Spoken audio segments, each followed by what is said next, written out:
Donc, si tu veux devenir riche, commence à développer tes leviers. C'est tout.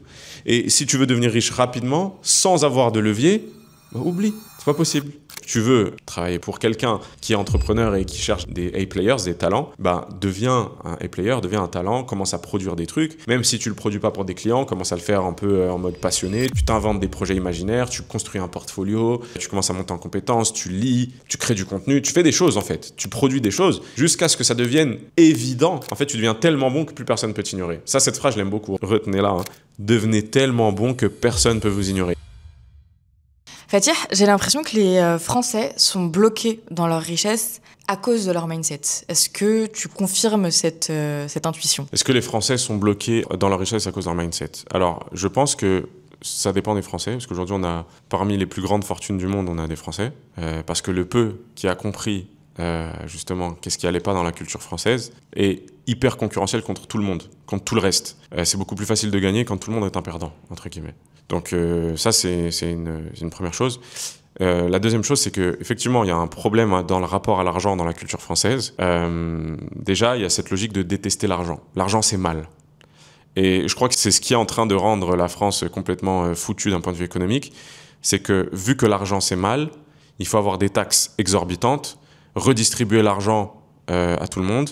Et du coup, ça cause des problématiques folles. C'est qu'en fait, on arrive à un point où la taxation elle est devenue inefficace parce qu'on taxe trop et donc les entreprises ne peuvent plus être productives. Et si elles sont plus productives, elles produisent plus d'argent, elles ont plus de croissance.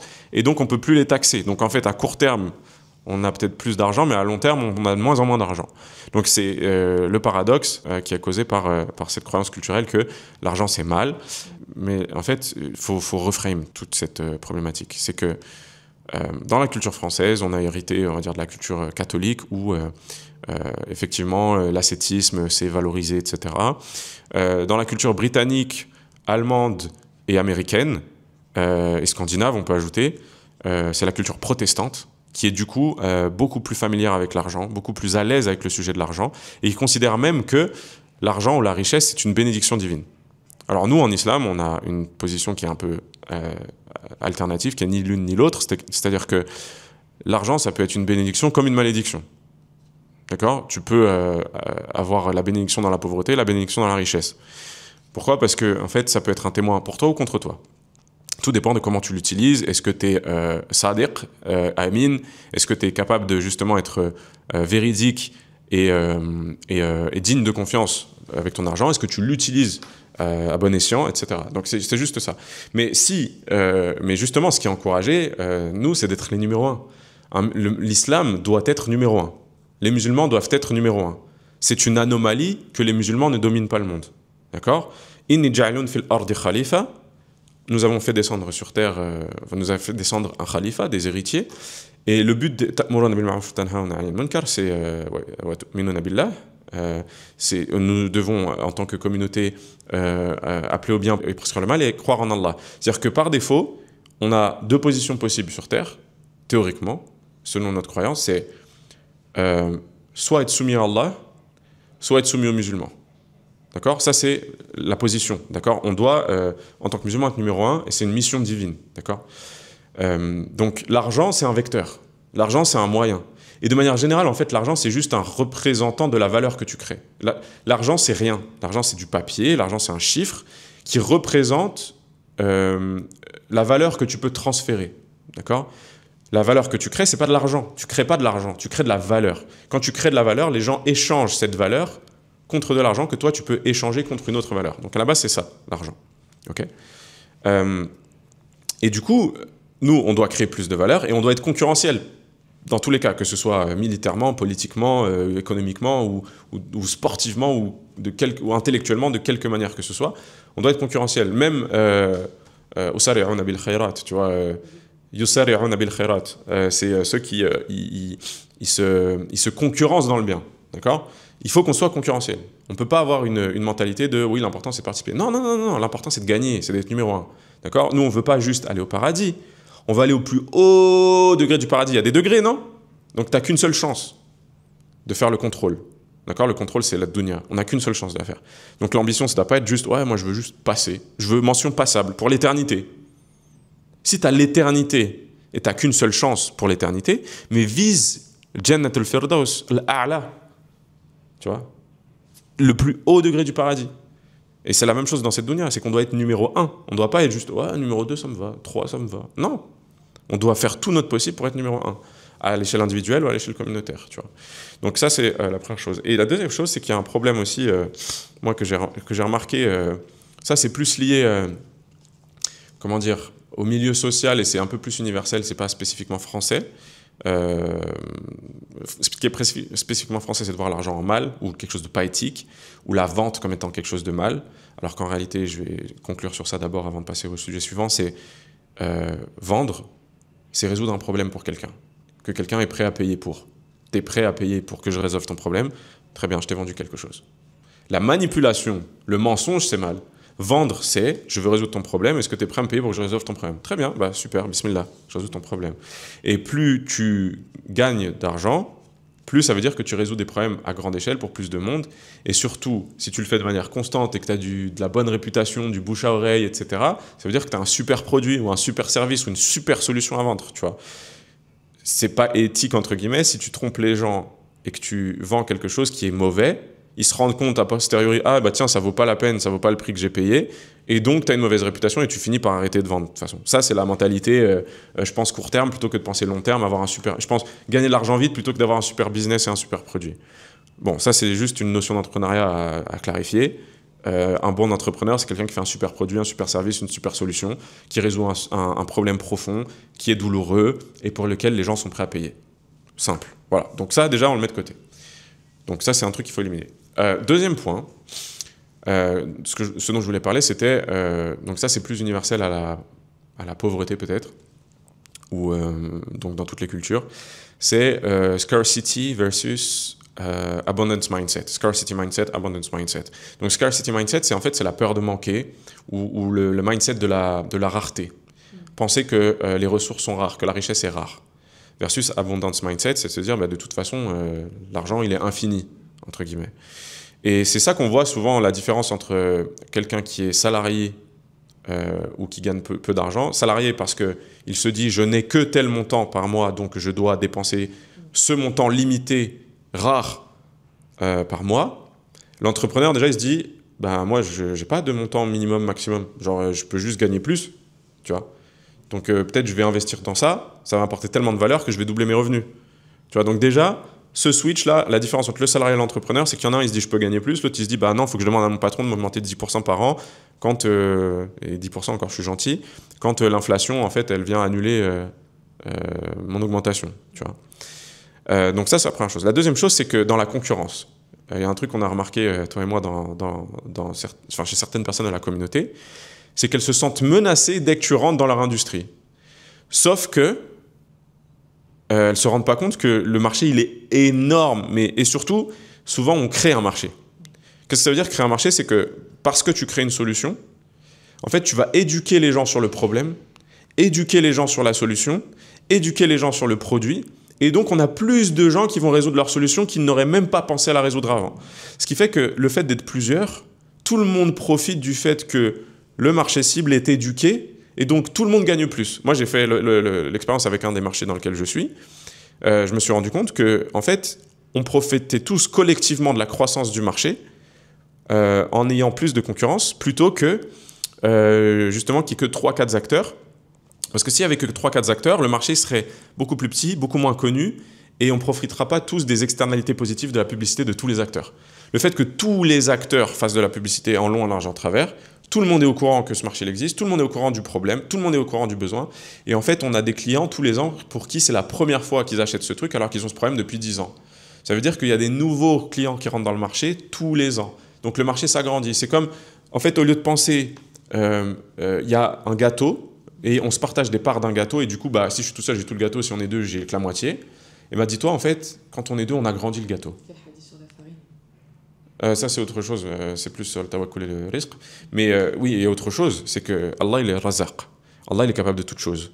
Donc, Allah, il est capable d'enrichir toi comme moi et sans que ça t'ôte de ta richesse ou ça m'ôte de ma richesse. Il n'y a aucun problème, ça, il est capable de toutes choses. Mais en tout cas, il y a quelque chose qui est vraiment important, c'est de se dire, non seulement, là, je l'ai déjà dit dans un autre épisode, c'est non seulement, en fait, tout ce qui est problème communautaire, aujourd'hui, il y a un boulevard, il y a des besoins qui sont monumentaux pour des dizaines de millions de personnes, rien que dans la communauté française musulmane. Et il n'y a qu'une poignée d'entrepreneurs qui sont là pour les servir, donc ils adressent peut-être 1%, 2% du marché global. Donc en fait, si tu arrives, tu vas juste prendre... Même le numéro 1, peut-être il fait 1%, 2% du marché global. Donc même si tu arrives et que tu fais mieux que le numéro 1, ok, tu vas même arriver à 3-4% du marché. Donc en fait, il n'y a pas assez de monde, il y a un boulevard, moi ça me frustre. Je me dis, il n'y a pas assez d'entrepreneurs dans la communauté, il y a trop de problèmes à résoudre, et venez, je forme 100 de mes concurrents et on fait des choses.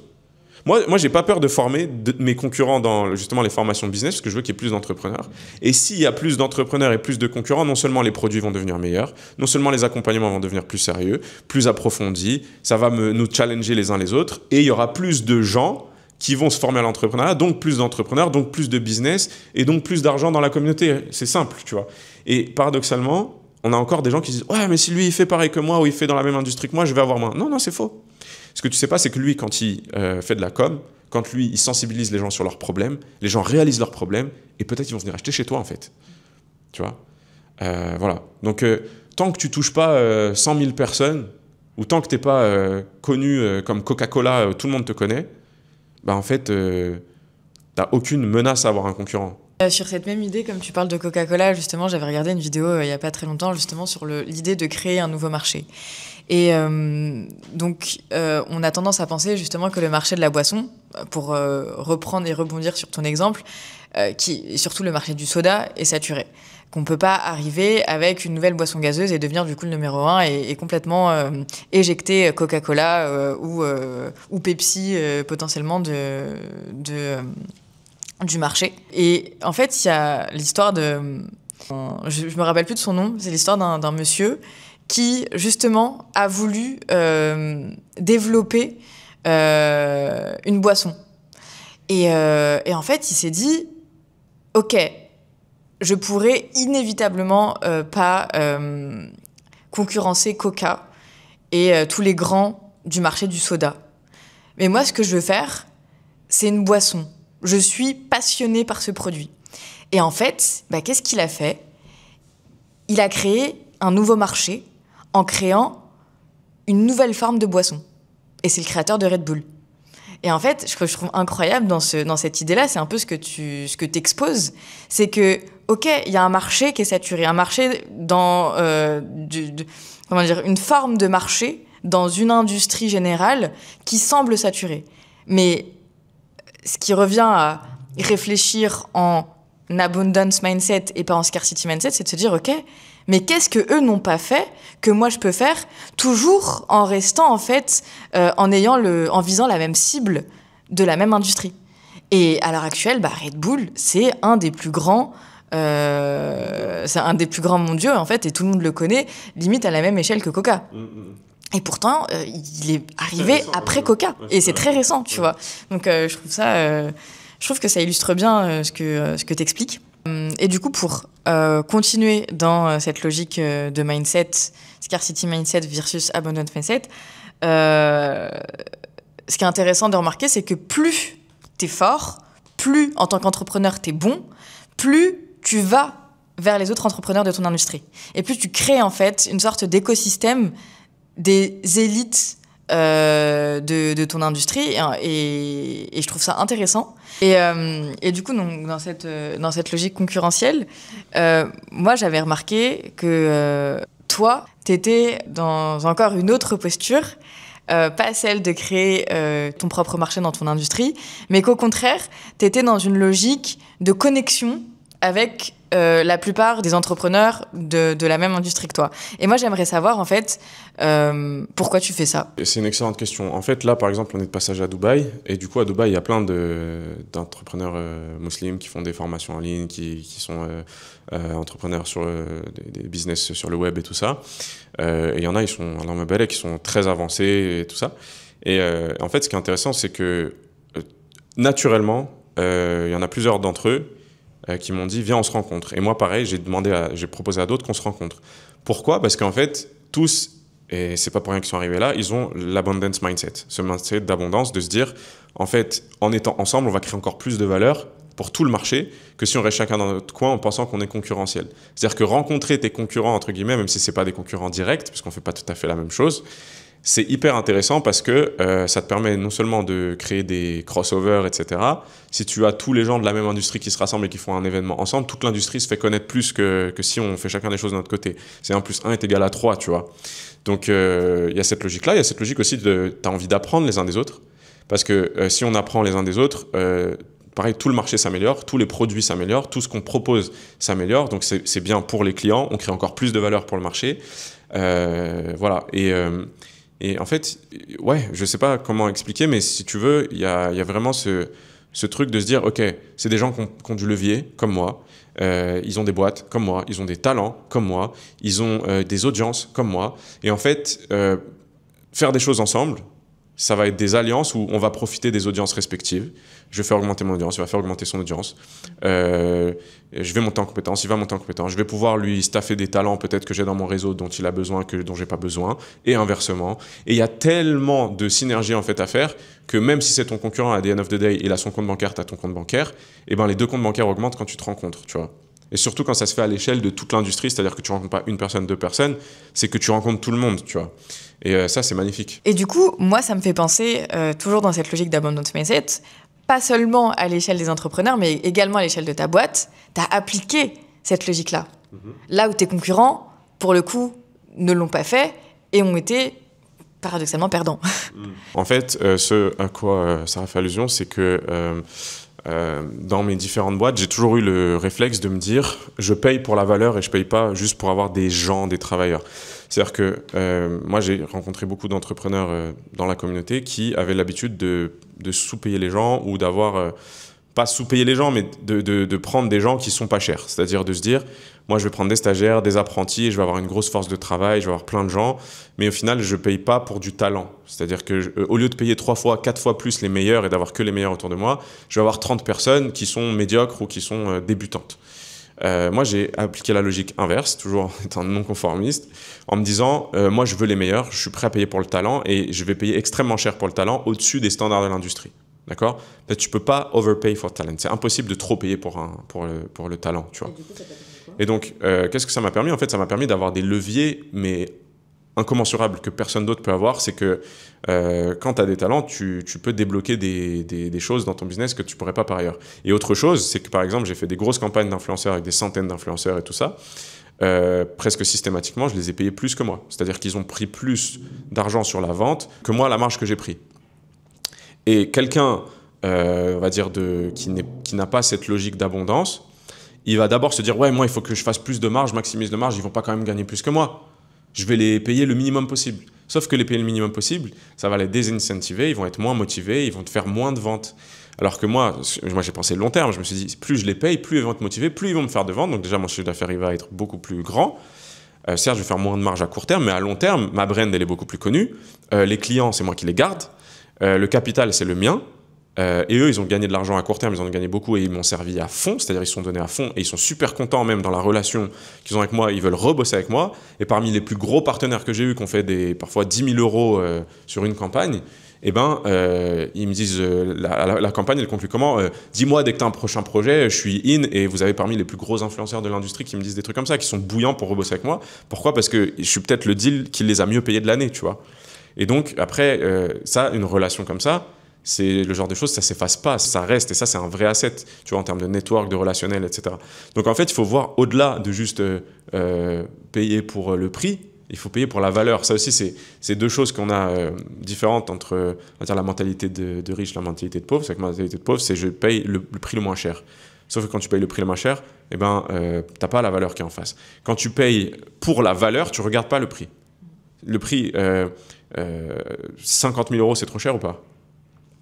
Tu sais pas, 50 000 euros, ça paraît beaucoup d'argent, mais si c'est 50 000 euros pour acheter une Bugatti Veyron qui normalement elle vaut 1,5 million, bah, c'est rien du tout, en fait. C'est rien du tout. Donc c'est juste une question de valeur. Tu vois. Qu'est-ce que tu obtiens pour tes 50 000 euros ? Donc ça, c'est vraiment important de le comprendre. Et du coup, moi, aujourd'hui, mon obsession, déjà, c'est beaucoup plus rapide, beaucoup plus facile à gérer une équipe plus petite, avec des gens ultra performants, ultra compétents, et qui bossent, et qui vont vite, et qui sont décisifs. On a fait un demi-million, on n'était même pas 7, tu vois. Ce qui est quand même beaucoup, tu vois, c'est beaucoup de personnes. Mais je sais qu'il y a des gens qui ont fait moins que ça avec une dizaine de personnes, avec 15 personnes, tu vois, quasiment.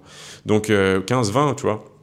Donc voilà, la logique, c'est ça, c'est de se dire, aujourd'hui, je préfère avoir moins de monde dans ma team, avoir des super talents, j'ai moins d'interaction, moins de communication, c'est beaucoup plus fluide, ça va beaucoup plus vite, ils sont beaucoup plus autonomes, et en fait j'économise beaucoup non seulement en temps, en formation, j'économise aussi beaucoup, et je gagne beaucoup plus parce qu'en fait quand ils font quelque chose, ils ont 3 unités de résultat pour une unité d'effort, quand un stagiaire il va avoir 0,5 unités de résultat pour une unité d'effort, tu vois. Et du coup, je voulais te poser une dernière question, peut-être une avant-dernière question piège. Donc, tu parles d'abundance mindset et tu parles justement du fait de payer plus pour la valeur d'un talent. Mais toujours dans une logique d'abondance, il y a ceux à qui on n'a pas donné leur chance. Il y a ceux qui ont envie de travailler pour toi, il y a ceux qui ont envie en fait de prouver leur valeur, mais qui, au niveau de leur background, n'ont rien. N'ont pas d'expérience. Qu'est-ce que tu leur dis ?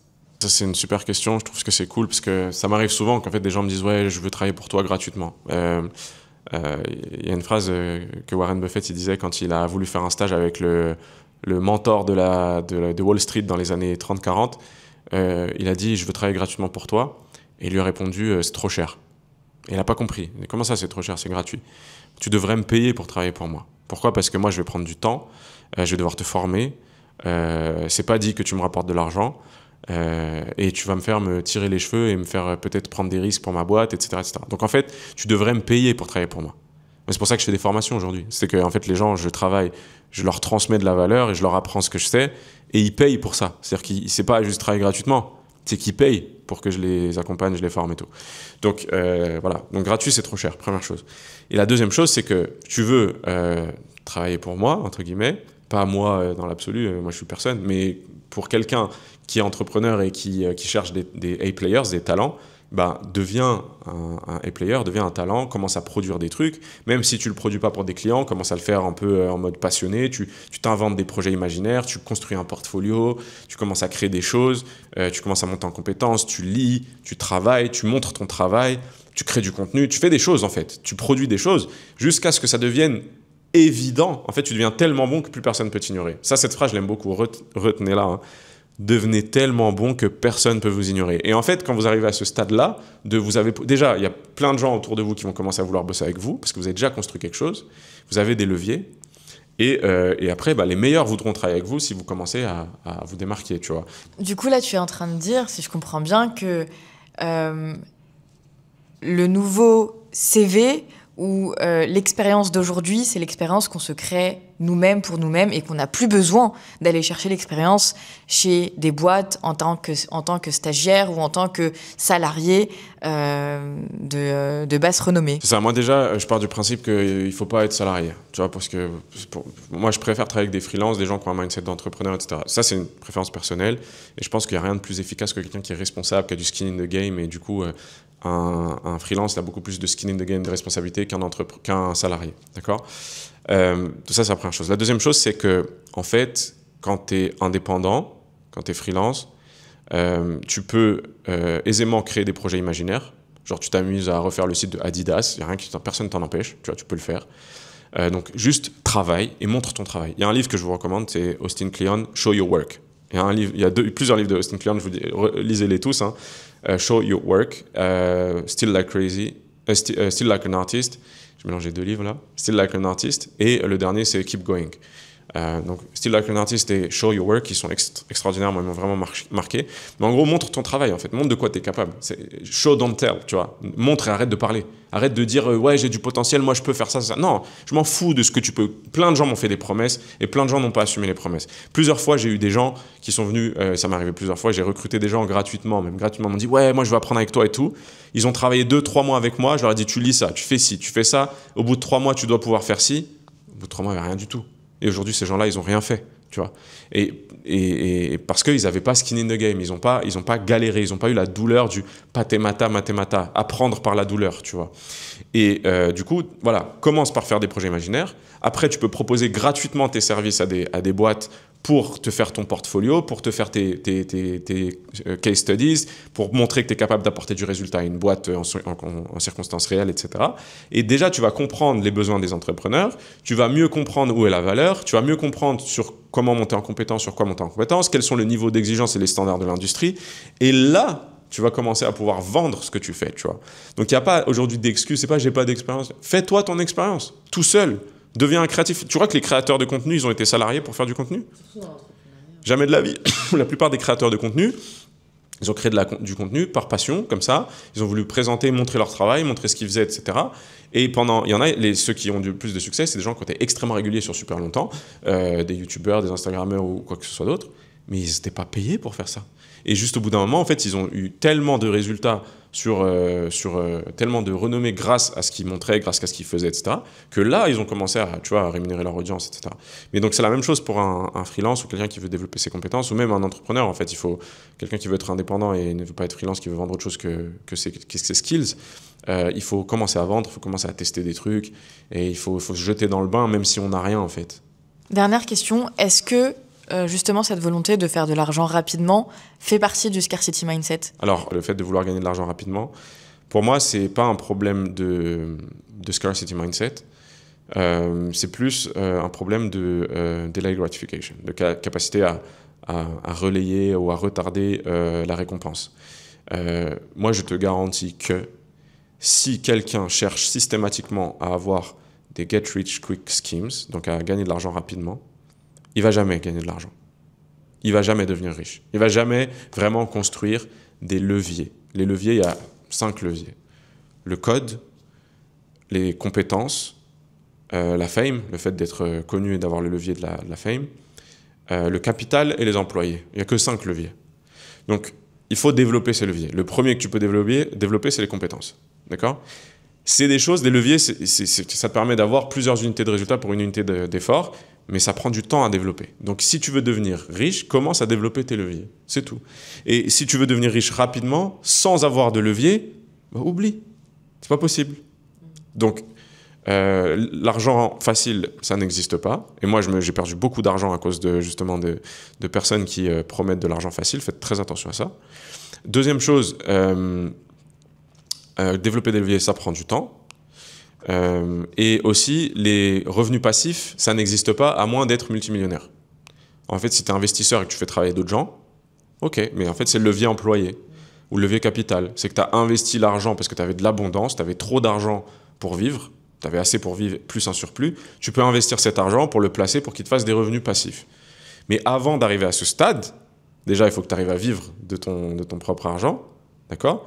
Pour ça, déjà, il faut avoir des skills, il faut avoir des premiers leviers qui sont des compétences ou de la fame ou ce genre de choses, tu vois. Donc, ouais, pour moi, celui qui veut gagner de l'argent rapidement, il se trompe de combat. Tu vas perdre ton temps à essayer de trouver un truc pour gagner de l'argent rapidement, ça va pas marcher. Un deuxième, un troisième, un quatrième, un cinquième, un septième. Et tu vas faire ça pendant 2-3 ans jusqu'à ce que tu te rends compte, ah bah ça marche jamais.